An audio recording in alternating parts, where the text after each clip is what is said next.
Let's talk about limits at infinity and asymptotes. So first, let's take a look at an informal definition of a limit at infinity, okay? If the values of f of x become arbitrarily close to L, as x becomes sufficiently large, we say that f has a limit at infinity, and we write it like this. We write it as, we put a limit symbol, we say x is approaching infinity, we put f of x, and then if it's equal to some number, we're going to call that number L. All right. And we can also take the limit as we go to negative infinity. So that would be written as the limit as x approaches negative infinity of f of x. That's equal to some number L possibly as well. So when I say limit at infinity, I could go to positive infinity, that'd be going way to the right, or I could say going to negative infinity, that'd be like going way to the left. All right. So once we understand that, we can define what we mean by a horizontal asymptote. So if the limit as x goes to positive infinity of f of x is equal to L, or the limit as x goes to negative infinity of f of x is equal to L, then we say f has a horizontal asymptote. And let me highlight that because that's like the new term that we're looking at, horizontal asymptote, okay? And how do we write our horizontal asymptote? Well, we want to write the equation of a horizontal line. And that is going to look like y is equal to L. So what we're doing is we're fixing what the y coordinate has to be. It's a fixed number, but x is free to be anything. So that's how you get describe a horizontal asymptote. Okay.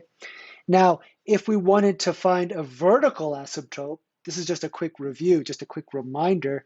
If you want to find a vertical asymptote, those occur when the denominator is equal to 0, assuming we cannot cancel the 0 factors in the denominator.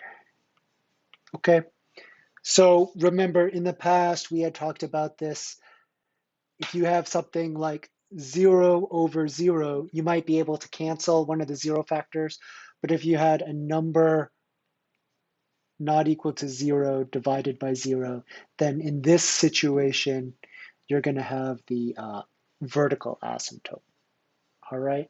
So why don't we look at a couple of examples? Let's take a look at example 1. So when I look at example 1, the first thing I want to do is I want to calculate the limit as x goes to positive infinity, 5 minus 2 over x squared. And what can we see here? We can see that the top is a fixed number. So that's not changing at all. But we can see that the bottom gets very large. So whenever you have a fixed number divided by a number that's getting bigger and bigger and bigger and bigger, this whole fraction goes to 0. This whole fraction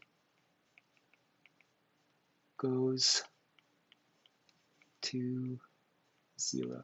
So usually I put like a little arrow going to 0 like that. And after we do that, what do we get? We're going to get 5 minus 0, and that's equal to 5. So what this means is this means we have a vertical asymptote at y equal to 5. Okay, so let me highlight that.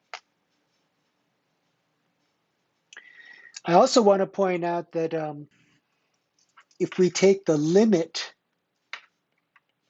as x goes to negative infinity of 5 minus 2 over x squared, uh, in this situation, this fraction also goes to 0 because we still have the same scenario.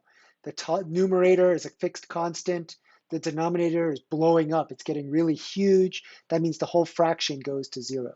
So no matter which side you come from, we're still going to get that the limit's going to be equal to 5. So, so that's why we have our vertical asymptote is equal to 5. All right. Let's take a look at another example over here. In this situation, I want to calculate the limit as x approaches infinity of sine of x divided by x. And I want to see if that goes to a number. All right. So what I'm going to do is I'm going to use the squeeze theorem. I know that sine of x is trapped between -1 and 1. And then I know that when I multiply through by 1 over x, because x is going to positive infinity over here, I'm going to be multiplying through by 1 over a positive number, so the inequalities don't change. So this is going to be -1 over x, sine x over x, and 1 over x. And then as x blows up, as x goes closer and closer to infinity, we have that scenario again where we have a constant divided by the bottom exploding. Again, on the right-hand side, we have a constant divided by the bottom is just getting really large. So both of those situations indicate that each of these guys is going to 0. So the function that I care about, sine x over x, that is also going to be trapped in between. So this part is going to 0 as well. So what I could say is, I could say by the squeeze theorem,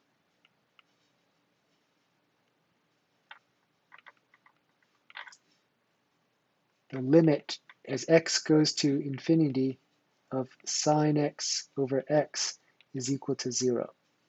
I can say, therefore, we have a vertical, oops, I made a mistake earlier. That's not a vertical asymptote, that's a horizontal asymptote.